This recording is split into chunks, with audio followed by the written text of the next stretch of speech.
आप सभी का स्वागत है मेरे चैनल कुकू केमिस्ट्री पर। तो बच्चों, आज मैं आपको कराने वाली हूँ ऐसे कुछ जनरल साइंस के क्वेश्चन जो आपके हर कंपटीशन एग्ज़ाम्स में भी आते हैं। आप इससे अपनी जीके स्ट्रॉन्ग कर सकते हैं जनरल साइंस के लिए। तो मैं यहाँ से आपको कुछ क्वेश्चंस करवाने वाली हूँ जिसको आप देखिए मिनटों में आप इनको सॉल्व कर लेंगे और आपकी जीके स्ट्रॉन्ग होगी। देखिए फर्स्ट क्वेश्चन है अपना, वह धातु जो द्रव अवस्था में पाई जाती है, मतलब वो आपको मेटल बताना है जो रूम टेम्परेचर पर लिक्विड स्टेट में होता है। सोडियम, बी मरकरी, सी लिथियम, डी पोटेशियम। तो यहाँ से जो आपका आंसर है वो है हमारा मरकरी। मरकरी किस स्टेट में पाया जाता है? मरकरी लिक्विड स्टेट में पाया जाता है।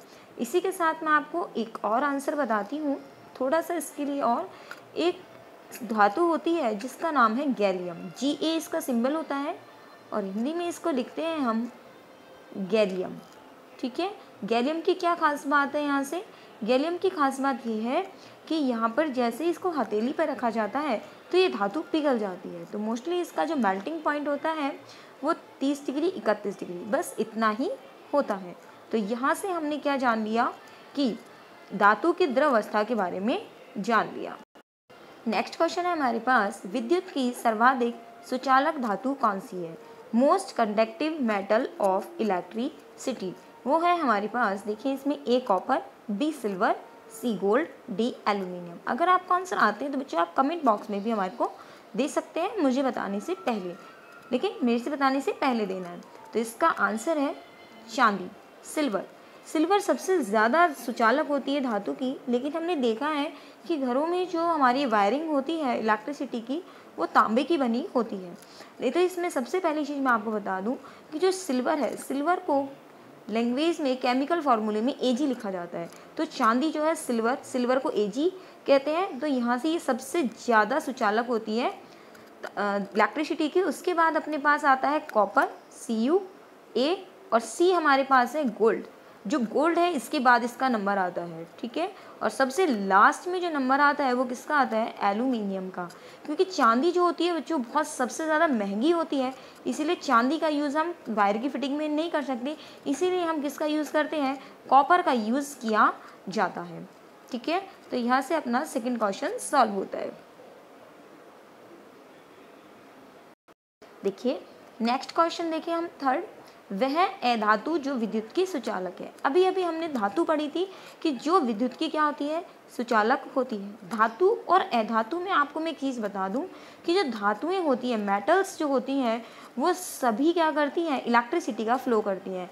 लेकिन जो नॉन मेटल होती है वो इलेक्ट्रिसिटी का फ्लो नहीं करती है। जो नॉन मेटल्स हैं वो इलेक्ट्रिसिटी का फ्लो नहीं करती। लेकिन हम इनमें से पूछ रहे हैं कि इनमें से का कोई ऐसी अधातु भी है जो विद्युत का चालन करती है। तो बच्चों मैं आपको ये बता दूं, उसका आंसर है ग्रेफाइट।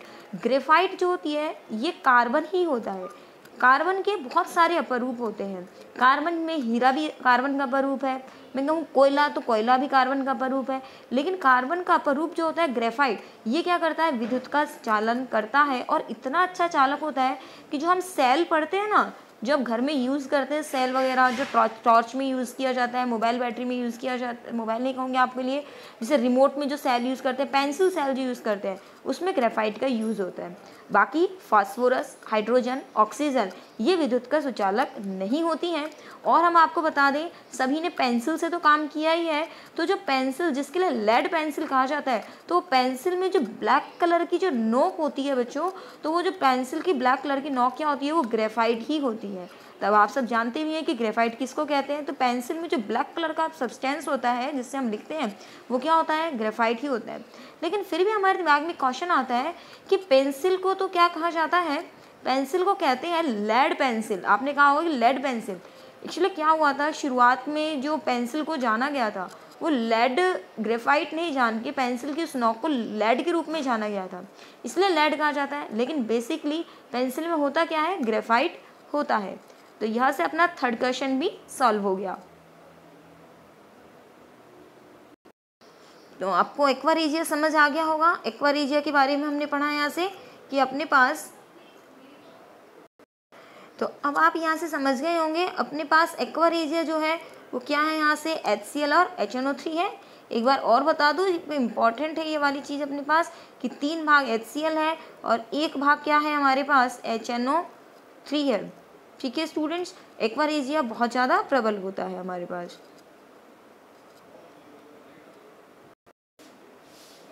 देखिए नेक्स्ट क्वेश्चन है अपना 5th क्वेश्चन क्या है, सोना और चांदी निम्न में से किसमें घुलते हैं। सोना और चांदी की बात बता दें आपको, अभी आपने इससे पहले 4th क्वेश्चन देखा था कि एक्वारेजिया क्या है। देखिए ऑप्शन सेम ही है, HCl plus HNO3, sulphuric acid, nitric acid, hydrochloric acid. तो यहाँ से जो आपका आंसर है कि सोना और चांदी किस में घुलते हैं, तो एक बार मैं आपको बता दूं आंसर, इसका आंसर क्या है HCl प्लस HNO3। वही इसका मतलब ये क्या चीज़ है बच्चों, एक्वारेजिया। ठीक है स्टूडेंट्स, तो यहाँ से ये क्या है अपने पास एक्वारेजिया। अभी थोड़ी देर पहले हमने इसको सॉल्व किया है एक्वारेजिया को, कि एक्वारेजिया क्या चीज़ होती है। एक्वारेजिया वही 3 भाग HCl और 1 भाग HNO3। बच्चों H2SO4 में अगर सोना डालते हैं तो नहीं घुलता है, चांदी में डालते हैं तो ये नहीं घुलता है, लेकिन अगर एक्वारेजिया में डालें तो ये दोनों चीज़ें घुल जाती हैं। प्लैटिनम की अगर मैं बात बताऊँ तो प्लैटिनम भी इसी एक्वारेजिया में घुल जाता है बहुत आसानी से। एक्चुअली चांदी तो हम इसमें लेना, एक्चुअली बच्चों यहाँ से थोड़ा सा मिसमैच है क्वेश्चन में, मैंने इंग्लिश में यहाँ प्लैटिनम लिखा हुआ है और हिंदी में चांदी लिखा हुआ है, तो चांदी की बात नहीं करेंगे, ये यहाँ से सही नहीं है, ये है आपका यहाँ से प्लैटिनम। तो ये इसको सही मानेगा कि प्लैटिनम की बात यहाँ से हो रही है। यहाँ से ये जो अपना है, तो यहाँ से मैं आपको बता दूँ, ये चांदी जो है इसको हटा दीजिएगा, चांदी की जगह जो है वो प्लैटिनम की ही बात हो रही है, PT। ठीक है बच्चों, थोड़ा सा माफ़ कीजिएगा, यहाँ से चांदी की बात नहीं प्लैटिनम की बात हो रही है। सोना और प्लैटिनम निम्न में से किसमें घुलते हैं, है ना। तो यहाँ से आंसर अपना क्या आ जाएगा, वही HCl प्लस HNO3। ठीक है, तो होता क्या है बच्चों, ये जब इन दोनों को मिलाया जाता है इस रेशो को, तो इतना ज़्यादा गर्म और भभकता हुआ होता है कि सोना और प्लैटिनम भी इसके अंदर क्या हो जाते हैं, घुल जाते हैं। आपने देखा होगा कि अभी घरों के सामने फेरी वाले आते हैं, कहते हैं कि अपने सोने की चीज़ें जो हैं बिल्कुल नई जैसी करवा लो। तो होता क्या है, वो कुछ पानी में जो डालते हैं सोने को, तो वो सोना जो होता है वो यही मिश्रण होता है जिसमें सोने को डुबोते ही वो क्या होता है, उसकी सारी जो ऊपर की परत जो होती है वो घुल जाती है, थोड़ा बहुत सोना भी उसके अंदर घुल के चला जाता है। तो यही वो अपने पास लिक्विड है जिसकी वजह से सोना और प्लैटिनम भी इसके अंदर घुल सकते हैं। नेक्स्ट क्वेश्चन देखिएगा, यहाँ से हमारा 6th क्वेश्चन है, कौन सी धातु को चाकू से काटा जा सकता है। Which metal can be cut with knife. मतलब कोई धातु ऐसी भी है क्या कि इसे चाकू से काटा जा सके। बहुत सुनकर अजीब सा लगता है ना, जिसको साइंस में अगर हमने नहीं पढ़ा है, जो स्टूडेंट ने साइंस पढ़ रखा है उनके लिए अजीब नहीं होगा, लेकिन जिसने थोड़ा सा नया क्वेश्चन पढ़ा तो हमें लगता है कि कोई धातु को चाकू से भी काट सकते हैं क्या, कि हमने लोहा लिया और लोहा ये हमने ले लिया, Fe बोलते हैं लोहे को, क्या लोहे को हम चाकू से काट दें। तो बच्चों ये जो तीनों आपको दिख रहा है, लिथियम, बी सोडियम और सी पोटेशियम, ये तीनों ही ऐसी धातुएं हैं जिन्हें चाकू से काटा जा सकता है। बिल्कुल सोडियम के बारे में बिल्कुल काट के आप देखा हुआ है मैंने कि सोडियम को जब धातु को चाकू से काटते हैं तो इसकी जो अंदर की जो परत निकल के आती है वो बिल्कुल ऐसी होती है, चमकीली परत होती है, चांदी के जैसी, बिल्कुल फ्रेश निकल के आती है। तो यहाँ मैं आपको बता दूँ, लिथियम, सोडियम, पोटेशियम, इन तीनों ही मेटल्स को नाइफ से कट किया जा सकता है, चाकू से काटा जा सकता है। सोडियम के बारे में बच्चों एक और ख़ास बात मैं यहाँ से बताना चाहूँगी आपको कि सोडियम बच्चों, सोडियम को हमेशा क्या किया जाता है कि केरोसिन यहाँ भर देते हैं और केरोसिन के अंदर ही सोडियम के पीस को डुबोकर रखा जाता है। क्यों रखा जाता है कि अगर सोडियम, ये हमने ले लिया पानी, है ना, इसके अंदर हमने क्या डुबो दिया, सोडियम। सोडियम को अगर आप पानी में डुबो के नहीं, सॉरी केरोसिन में डुबो कर नहीं रखोगे, इसको हवा में खुला छोड़ दोगे सोडियम को, तो इसमें आग भी लग सकती है, क्योंकि सोडियम इतना ज़्यादा क्रियाशील होता है कि हवा में खुला छोड़ते ही क्या पकड़ता है, आग पकड़ सकता है। तो इसीलिए या तो इसको केरोसिन में डुबो कर रखा जाता है या फिर इसको मोम की परत में बांध के रखा जाता है। चलिए एक क्वेश्चन, ये जो लिथियम है इसके बारे में आपको बता दूँ। लिथियम का यूज़ बता सकती हूँ बच्चों मैं आपको कि लिथियम कहाँ यूज़ आता है। मोबाइल सभी यूज़ करते हैं मोबाइल के अंदर बैटरीज होती है, मोबाइल की जो बैटरी होती है ना बच्चों वो लिथियम, इसको Li लिखा जाता है। वो मोबाइल की बैटरी किसकी बनी होती है, लिथियम की बनी होती है और लिथियम आयन बैटरी इन्हें बोला जाता है। तो हमने एक और बहुत अच्छी सी चीज़ जान ली लिथियम के बारे में। आप खोल के देखना, छोटे कीपैड वाले मोबाइल आते हैं ना उनको खोल के देखना, उसके अंदर जो बैटरी होती है उसके पीछे लिखा होता है लिथियम आयन बैटरी। तो लिथियम का यूज़ वहाँ भी किया जाता है। सोडियम के बारे में एक बहुत अच्छी सी बात पता चली हमें कि सोडियम को अगर पानी में डुबो के रखें तो क्या होता है, पानी में नहीं सॉरी, अगर केरोसिन में डुबो के रखते हैं तो ठीक है, अगर इसको अपन ने खुला छोड़ दिया तो सोडियम सीधे रिएक्ट हवा से करता है और आग लग जाती है।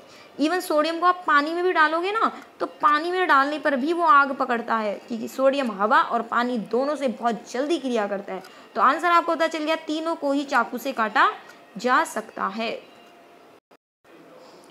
नेक्स्ट क्वेश्चन है अपना 7th क्वेश्चन, पीतल किन दो धातुओं का मिश्रण है? Brass is the alloy of.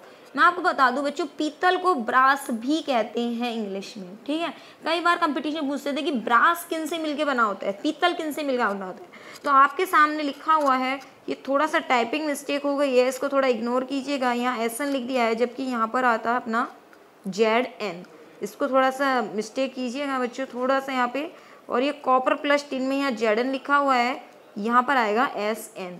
बाकी कॉपर प्लस जिंक अब ठीक है, या फिर गोल्ड प्लस कॉपर या जिंक प्लस टिन या कॉपर प्लस टिन, तो इसको थोड़ा सा इग्नोर कीजिएगा। SN की जगह यहाँ जिंक आएगा और जिंक की जगह आएगा SN। तो इसका आंसर है बच्चों कॉपर प्लस जिंक। क्या है इसका आंसर? कॉपर प्लस जिंक जो है वो इसका आंसर है बच्चों यहाँ से। अब मैं आपको यहाँ से बताऊँ एक चीज़ कि कॉपर और जिंक में से सबसे ज़्यादा मात्रा में क्या होता है? कॉपर ज़्यादा मात्रा में होता है और जिंक कम मात्रा में होता है।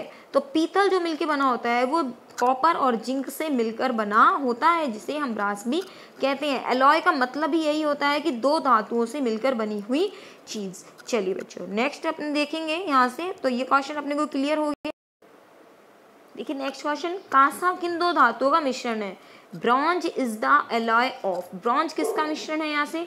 तो copper plus zinc, gold plus copper. यहाँ से बच्चों फिर से मैं एक बार क्षमा चाहूँगी आपसे कि यहाँ से ये SN लिखा हुआ है, ये SN नहीं आएगा, यहाँ पर भी जिंक आएगा और यहाँ पर भी क्या आएगा? SN आएगा। थोड़ा सा टाइपिंग मिस्टेक हो गई है बच्चों, तो इसको थोड़ा सा इग्नोर कीजिएगा, मैंने सही कर दिया है ऐसे करेक्ट। तो कॉपर प्लस जिंक, अभी कॉपर प्लस जिंक तो अभी भी पढ़ा है, तो कॉपर प्लस जिंक क्या है बच्चों यहाँ से अपना? ये क्या होता है बच्चों? पीतल होता है। जबकि ब्रॉन्ज जो है यहाँ से वो क्या होता है अपना? कॉपर प्लस टिन होता है। तो इसका आंसर क्या है? Copper plus tin. तो आपको यहाँ से बच्चों यहाँ बहुत कंफ्यूजन होता है कि Cu प्लस Zn तो क्या है? पीतल है, और Cu प्लस SN क्या चीज़ है? ये क्या है हमारा? कांसा है। तो हमें कैसे याद रखें कि हमको सही याद हो जाए? तो मैं आपको बता दूं, कांसा जो है यहाँ से, का से तो कॉपर याद कर लीजिए, और सा लिखा हुआ है, सा से क्या है अपना? SN है।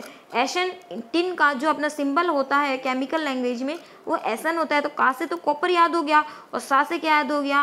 कांसा, सन, सन याद हो जाएगा, SN, SN मतलब टिन याद हो जाएगा। और या फिर आप ऐसा याद कर सकते हैं ब्रॉन्ज और ब्रास, ब्रास इसको बोल रहे हैं अपन। तो यहाँ से मैं आपको बता दूं, अगर Z आता है तो यहाँ पे SN आएगा, और अगर यहाँ से क्या आता है अपने पास? Z आता है तो वहाँ से S आएगा। कहने का अर्थ ये है कि आप इसको कांसे वाली चीज़ को याद रखोगे तो ज़्यादा सही रहेगा। इंग्लिश में याद करना है आपको। तो यहाँ से आपको क्लियर हो गया कि कांसा आएगा, अगर यहाँ पे अपना अगर कांसा आता है तो हमें क्या लिखना है? टिन आएगा, और अगर पीतल आएगा तो क्या आएगा अपना? जिंक आएगा। तो ये वाला तो किसका है अपना? पीतल का है, और ये वाला किसका है अपना? कांसे का है। ठीक है बच्चों, यहाँ से फिर से बता रही हूँ, ये गलत लिखा हुआ है यहाँ से, ये वाला Zn है और ये वाला SN है। ठीक है स्टूडेंट्स, यहाँ से अपना ये आपने अपना। चलिए नेक्स्ट क्वेश्चन देखिए, लोहे पर जंग लगने के बाद लोहे के वजन पर क्या प्रभाव पड़ता है? तो हमारे दिमाग में क्वेश्चन देखें तो आंसर क्या आएगा? वजन घट जाता है, वजन बढ़ जाता है, या कोई प्रभाव नहीं पड़ता। चलिए बच्चों मैं यहाँ से आपको एक आंसर बता दूं कि लोहे पर जब जंग लगती है तो लोहे का वजन बढ़ जाता है। अब सबके दिमाग में ये चीज़ जरूर आएगी कि लोहे पर जंग लगी तो लोहे का वजन बढ़ क्यों गया? क्योंकि लोहे पर तो जब जंग लगेगी तो जंग जो है वो हट जाएगी और लोहा सारा खत्म हो जाएगा, और वहाँ से उसका वजन घट जाना चाहिए। ऐसा ही होना चाहिए यहाँ से हमारे पास। बताइए मुझे। तो यहाँ से मैं आपको बता दूं कि वजन हमेशा क्या होता है, बढ़ता है। चलिए इसको मैं थोड़ा सा बताती हूँ। जंग लगती कैसे, पहले उसको बताते हैं। लोहे को लिखते हैं हम Fe। लोहे पर जब भी जंग लगती है तो बच्चों यहाँ से हवा होनी चाहिए, हवा मतलब ऑक्सीजन होनी चाहिए और थोड़ी सी नमी होनी चाहिए। आपने देखा होगा कि लोहे का क्या होता है, कूलर होता है। लोहे का कूलर अगर आप यूज़ नहीं कर रहे हैं, गर्मियों के बाद आपने पटक दिया उसको, तो बरसात में या फिर हवा पानी लग के उसमें क्या लगने लग जाती है, जंग लगने लग जाती है। तो जंग लगने के लिए जो सबसे बड़ा फैक्टर होता है वो क्या है, उसमें ऑक्सीजन होना चाहिए और क्या होना चाहिए, पानी की उपस्थिति होनी चाहिए। तो लोहा जो होता है वो अपना कलर चेंज करके ब्राउन कलर में कन्वर्ट होने लगता है और वहाँ से उसमें जंग लगने लग जाती है। जब लोहे में जंग लगती है बच्चों, तो यहाँ से सूत्र क्या बन के आता है, Fe2O3 बनता है। हालांकि थोड़ा सा केमिकली है Fe2O3 जो मैं आपको बता रही हूँ, लेकिन मैं आपको इसमें एक चीज़ ये बताना चाहती हूँ। ऑक्सीजन के बारे में तो सब जानते हैं ना, बहुत सिंपल लैंग्वेज में, कोई ऐसा नहीं कि साइंस का स्टूडेंट ही इसको समझेगा, सभी इसको समझ सकते हैं। लोहा जो है, लोहे में थोड़ा सा ऑक्सीजन ऐड कर दिया, लोहे में क्या चीज़ ऐड हो गई, ऑक्सीजन ऐड हो गई। अब देखो लोहे का जितना, मान लीजिए लोहे का वजन जो था वो हमारे पास 100 ग्राम था, ऑक्सीजन का भी तो कुछ ना कुछ वजन होगा, ऐसा थोड़ी है ऑक्सीजन के अंदर वजन ही नहीं होगा। तो वजन तो बच्चों हवा में भी होता है, ऐसा तो नहीं है कि हवा में वजन नहीं होता। बिल्कुल हवा हल्की जरूर हो सकती है लेकिन वजन तो वहाँ भी होता है। कुछ लोगों को अभी भी लग रहा हो कि हवा में कैसा वजन, कैसे नहीं होता बच्चों, गैस में क्या वजन नहीं होता, खाली सिलेंडर होता है और एक भरा सिलेंडर होता है। किस में वजन ज़्यादा होता है, खाली सिलेंडर में कि भरे सिलेंडर में? भरे सिलेंडर में होता है ना। एक बार बताओ, गैस ही तो भरी होती है, हवा क्या होती है, गैस ही तो होती है। तो अगर इस लोहे के अंदर कुछ मात्रा में ऑक्सीजन और ऐड हो गई तो क्या इसके अंदर ये चीज़ ऐड नहीं हो गई, क्या ऐड हो गई ना। जब ये इसके अंदर ऐड हो गई है तो इसका मतलब निश्चित रूप से क्या बढ़ जाएगा, वजन बढ़ जाएगा। तो ध्यान रखिएगा, लोहे पर जंग लगने के बाद उसका वजन क्या होता है, बढ़ जाता है। क्योंकि जब लोहे का वजन बढ़ता है बच्चों, तो यहाँ से होगा क्या कि लोहे के साथ साथ उसमें ऑक्सीजन भी ऐड हो जाती है और उसका फॉर्मूला क्या बन जाता है, Fe2O3। तो आपसे अगर एसएससी के एग्जाम में या किसी कंपटीशन एग्जाम पूछा जाए कि लोहे पर लगी हुई जंग का सूत्र होता है, तो लोहे पर लगी जंग का सूत्र क्या होता है, Fe2O3 होता है और वजन क्या होता है, बढ़ जाता है। तो मैं आशा करती हूँ आपको ये चीज़ समझ आ गई होगी। चलिए अब हम चलते हैं अपने नेक्स्ट क्वेश्चन पर। अब हम चलते हैं यहाँ से। नेक्स्ट क्वेश्चन है, चांदी को वायु में लंबे समय तक खुला छोड़ने पर वह काली पड़ जाती है, क्यों? तो ऑप्शन है अपने पास, सल्फाइड की परत जमने के कारण, ऑक्साइड की परत जमने के कारण, जलवाष्प क्रिया करने के कारण, कार्बोनेट की परत जमने के कारण। चलिए एक सामान्य सा उदाहरण लेते हैं। चांदी होती है, आप मतलब आपने कोई चांदी की चीज़ पहनी हुई है या आपने चांदी के गहनों को अलमारी में पटक दिया या कहीं पर पटक दिया, कुछ टाइम बाद आपने देखा, महीने 2 महीने 4 महीने बाद देखना आपकी कोई चांदी पड़ी हो, कोई चांदी की कोई चीज़ पड़ी हो आपकी कहीं पर भी, तो आप ये देखना कि वो चांदी का जो आभूषण है क्या वो काला पड़ गया क्या। और काला पड़ गया तो आपको जरूर ये बात ध्यान आएगी आपको कि हाँ, एक क्वेश्चन एक बार हमने सुना था कि चांदी अगर खाली पड़ी रह जाए तो वो काली हो जाती है, या ध्यान भी देखा होगा कि हाँ चांदी काली हो गई। तो उसका सही आंसर जो है वो है सल्फाइड की परत जमने के कारण। देखिए होता क्या है, चांदी को जो हम लिखते हैं समीकरण रूप में, तो वो क्या लिखते हैं, Ag लिखते हैं, सिल्वर। वायुमंडल में बहुत सारे तत्व होते हैं, तो वायुमंडल में एक सल्फर नाम का, जिसे हिंदी में गंधक कहते हैं, तो सल्फर नाम का एक तत्व होता है। ये चांदी और सल्फर आपस में जब क्रिया करते हैं तो चांदी के ऊपर ये सल्फर जो होता है ना बच्चों, ये मान लीजिए क्या है, आपकी चांदी है, तो चांदी के ऊपर ये सल्फर क्या होता है, अपनी परत बना लेता है। और जब परत बन जाती है तो एक कंपाउंड बनता है जिसका नाम है AgS, और इसी को बोलते हैं सिल्वर सल्फाइड। तो सल्फाइड की परत जमने के कारण ही क्या हो जाता है, चांदी पर काले रंग की परत जम जाती है, और यही इसका आंसर है। अब यहाँ से आप सोचें एक बार कि काली पड़ जाए तो क्या करें, कुछ भी नहीं बच्चों, उसको सरफ से अगर हम साफ़ करें या कोलगेट वगैरह से उसको साफ़ करते हैं ना, ब्रश से, चांदी वापस से चमक जाती है। तो हम यहाँ पे ये बात नहीं करें कि चांदी चमकेगी कैसे, हमें तो ये देखना है कि चांदी जो काली पड़ी आखिर उसका कारण क्या रहा। चलिए बच्चों, यहाँ से अपना ये क्वेश्चन सॉल्व हो गया। मुझे काली पड़ने के ध्यान पर एक क्वेश्चन और याद आ गया बच्चों, जिसको मैं चाहती हूँ आपको मैं यहीं की यहीं बता जाऊँ। तांबे के आपने बर्तन देखे होंगे, कई बार हम उसे मांजते नहीं हैं तो तांबा भी कैसा पड़ जाता है, हरा पड़ जाता है ना, हरा। देखना आप तांबे को अगर रेगुलरली उसको साफ नहीं किया जाता तो तांबा कैसे पड़ जाता है? हरा। होता क्या है, जो कॉपर होता है वो एनवायरनमेंट में जितनी भी कार्बन डाइऑक्साइड होती है, कार्बन डाइऑक्साइड मतलब CO2 होती है, वो इससे रिएक्शन करती है और किसकी परत बन जाती है यहाँ से, ये जो कार्बोनेट लिखा हुआ है ना, ये लास्ट वाला, तो कॉपर पे क्या होता है, ये कार्बोनेट की परत जम जाती है और CuCO3 उसको बोला जाता है।